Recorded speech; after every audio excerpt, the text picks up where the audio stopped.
And a very good early morning to you, my friends. This morning, what I want to share with you is a cast iron activity. Recently, I posted a podcast episode and I talked about using cast iron, mentioning that I cook eggs in my cast iron and I have very little sticking, and someone commented, you know, they use their cast iron but they've never tried eggs. And I thought, well, look, let me just show you. It's not hard.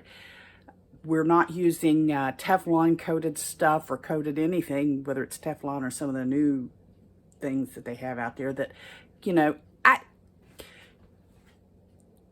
I cannot claim, because I'm not a scientist, I'm not a biologist, to know exactly how all of those coatings work, whether a scratch in one automatically exposes you to something toxic or not. I don't know that. I just know that for me, I don't want that chance. There was a time when I had a lot of the Tefal cookware. My mother would buy it for me for Christmas and birthdays and things like that. And so I had several sets of Tefal, and it was flaking off too. And Tefal was an upgrade of the old Teflon. It was some of the brand names were Silverstone and stuff. But I know there's a lot of cookware out there nowadays that says it doesn't chip and things, and that's fine. Probably it doesn't. But I just give me good old either stainless steel or cast iron. And this morning we're going to do some eggs with cast iron. So because I don't have a big fancy production kitchen with hundreds of thousands of dollars of upgraded appliances and things, we're going to be doing this at my stovetop, my vintage stovetop. Gas pilot lights and all, ugly and all. I tell you, it is not nasty, although it may look like that to some people. It is quite clean.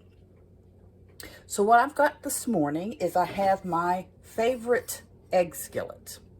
This is a Griswold. It is number 3 Griswold. You can barely make out the logo in there. It's got a little bit of pitting and stuff. What you see here is years worth of buildup or seasoning that I did not remove when I got a hold of this skillet. And basically I scrubbed it to what I felt was clean. And it says 709A down here, Erie, PA, for those of you who are interested in cast iron. And what we've got inside as well is a small seasoned pan, and the little variations that you see inside here are just where I've been cooking with it. This is part of the seasoning as it's building up in the skillet. And when people talk about seasoning your cast iron, they're talking about getting a layer of oil into the pores of the cast iron to help it not rust, to help it release food when it's finished cooking and just function, you know. So because cast iron will rust. Raw cast iron, if it gets wet and it's left out, it's going to rust. But as you build up your seasonings, and it can happen fairly quickly to build up a base seasoning, but the really good ones, the older ones, take a long time. So as you can tell, I'm handling this pan. It's room temperature. It's not hot. It's not preheated. And that's one of the keys with cast iron, is you have to preheat, and you have to take your time and preheat. You can't hurry it along. A lot of people are just in too much of a hurry when they cook. What you see over here is my Revereware. This is another little egg skillet that I use. Copper bottomed. Obviously, it's not spotless like in some fancy chef kitchens, because I use these. I use these all the time. But so the stainless, this heats a lot faster than cast iron. So you use lower heat here, and it doesn't take as long. But cast iron, you want to give it time to heat up. So I'm going to do that now. Get my burner going here. Now that's as low as my, I don't know if you can see the actual flame here, but that's as low as my burner will go. I don't want it that low. I want it about a medium. And in older stoves, if you're blessed to have one of the older stoves with a standing pilot light, meaning that there's always a pilot light on, you don't have to wait for an electric spark. Sometimes the dials get a little gooey over the years or worn, and so it's kind of hard to dial it in just perfectly. But when you learn to use your stove, no other stove will do. So while this is warming up, I'm going to beat up a couple eggs to scramble. These are eggs from my hens. These were laid yesterday, actually. And I don't do all that fancy. I have done it. All that fancy drop and crack with one hand. I'm beyond that now. I don't need to prove that to anybody anymore. And ideally, if you don't know your eggs, and they're fresh from the farm eggs, not store-bought eggs. Sometimes store-bought eggs. You want to crack them into separate containers if you're using more than a couple, because you may get a bad one. And then if you need 6 whole eggs and you've got 5 in the thing, you did crack that 6th one and it's bad, you've ruined 5 eggs and you have to start over. So obviously, there's my eggs, my beautiful egg backyard chickens. I'm just going to scramble this up. I'd rather have a over easy egg, but for this I wanted to show you that we can do this without it sticking.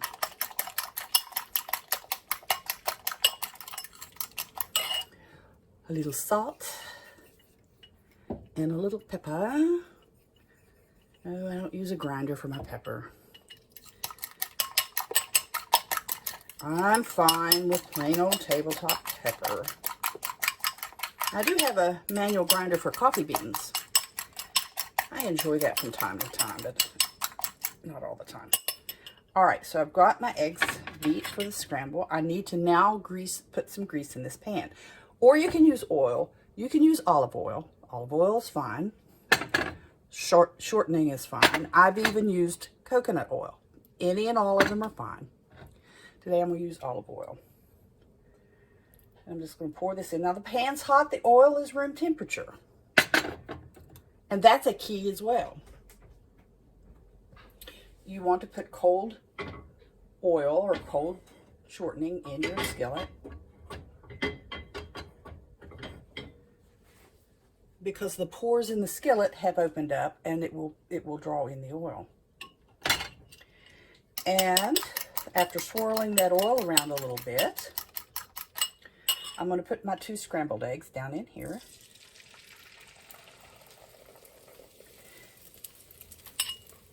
And you see it boiling up. You see it scrambling. And I'm stirring it around with my fork. Get over here, you bowl. And one thing you got to remember, cast iron gets hot all the way through. If you don't have some of those newfangled pot holders that go on the handles.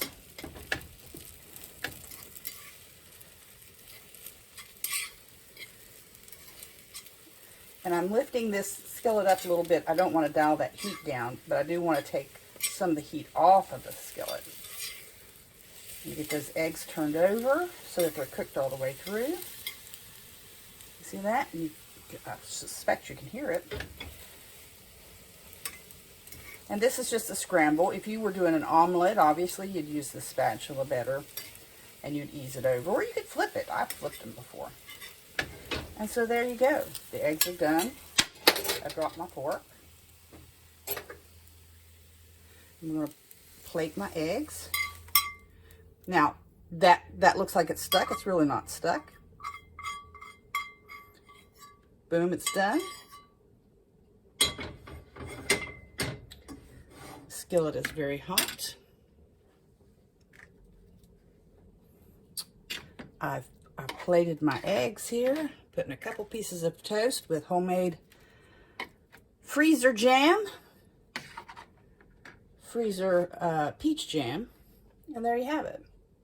There's my breakfast this morning. Slice of toast with freezer jam, peach jam, and 2 scrambled eggs, scrambled in olive oil. And I'm going to show you, where did I put my, there it is. Now this skillet obviously is still hot. It takes a while for cast iron to cool down. You want to let it cool down naturally. If I stick this in my dishwater at this point, I'm either going to crack it or it's going to warp, because the outside will cool down faster than the inside, and it just gets into chemistry and stuff. So you want to let these cool down naturally before you wash them. When you wash them, they don't have to be washed every time unless you've got a big sticking issue. And right now I'm taking a paper towel, and I'm simply wiping out any little remaining pieces of egg and the excess oil that we've got in the pan.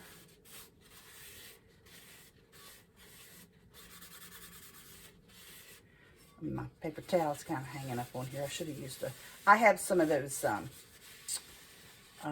cotton bar towels that you get, just plain white flour cloth, flour sack towels. I usually use on this, but I grabbed a paper towel today. So, you know, there we go. And it'll sit there and it'll cool. And if I feel like I need to wash it out a little more, I'll just a little warm soapy water and swish it around. Then when you are, after you've done that, after you have washed your cast iron, if you decide you need to, and you can use detergent on your cast iron, you don't want to soak your cast iron. You don't put this in a water and let it sit there for, you know, 20 minutes, 30 minutes or whatever. You don't do that. If you do have something stick, you can, once it cools down to a temperature where you can handle it, you could put a little hot water in, let it simmer a little bit, use a spatula, see if you can get it loose. You can get some of those Scotch-Brite scrubbies and use those. You don't want to use a chore boy, you don't want to use a Brillo pad or anything that's metal that's going to, you know, scrape this up. Then you're going to, after you get it cleaned, you're going to, you rinse it obviously, you're going to dry it as completely as you can with a towel. You're going to put it back on a hot burner. You're going to let the water evaporate off, and of course you're going to need a pot holder because it's going to be hot again. Then you're going to take a paper towel similar to what I just used to wipe it out with. Either use your oil or your solid, either shortening. You can use lard, but if you're not going to use your cast iron very often, lard tends to go rancid faster than a solid shortening. And the whole point of this isn't is lard better than shortening as far as cooking and health-wise. This is a sealing and seasoning process. You're going to take your, I use Crisco, I use vegetable shortening. You're going to take your clean paper towel, you're going to swirl through your shortening, and you're going to get a coating of shortening on your paper towel. Then you're going to wipe that across your cast iron, just with, you know, just like you were wiping it to clean it, except you're wiping it to coat it. The warm cast iron. Sorry, the video cut off. I ran out of space in my phone, and I looked up and it wasn't recording, and it had that terrible little, you know, sign on it that said, you're out of space, buy more space. I'm not buying more space. So, but I did have to clear up some space on the phone so I could do some more videos. I just wanted to finish that up by saying, you know, once you coat your cast iron with your small thin coating of oil or your coating of solid shortening or lard, let it set, let it come back to room temperature, wipe off any excess that you may have there, either with a paper towel or a cotton towel, and it's ready for the next use. It really is. Just be careful. The extreme temperatures is what you don't want to mess around with on your cast iron. You don't want to take your hot skillet and drop it into your dishwater. As hot as your dishwater may be, it's not as hot as that skillet, and you can either warp it or crack it. And you just don't want to do that because it just, I mean, if it's warped, you can still use them sometimes, depending on what kind of stove you have. But if it's cracked, you don't want to even try to use it. So you just now have a very expensive decorative piece. That's really all there is to it. If you have questions, feel free to put questions down there. I'll get back to you as soon as I can. Boost, share, like, you know, all of those wonderful things. If you enjoyed the broadcast, there I go. I'm trying to get rid of the I'm really self-conscious about it again. I hope to do a few more, videos on like this. I had some at one time several years ago, and it's just time to update those, I believe. So this is the first one, and I'll try to have a few more out before the end of the year. So please, I hope you enjoyed it, and if you have any questions, feel free to message me and, just ask away. Take care. Have a great day. So there you have it. Post your comments, do all that boosting, liking, sharing, thumbs up, and stuff that helps spread the word and poke the algorithms. Follow me on most of the big social media platforms and look for my name, Robin Holstein, or Holstein House. Till next time, bye-bye.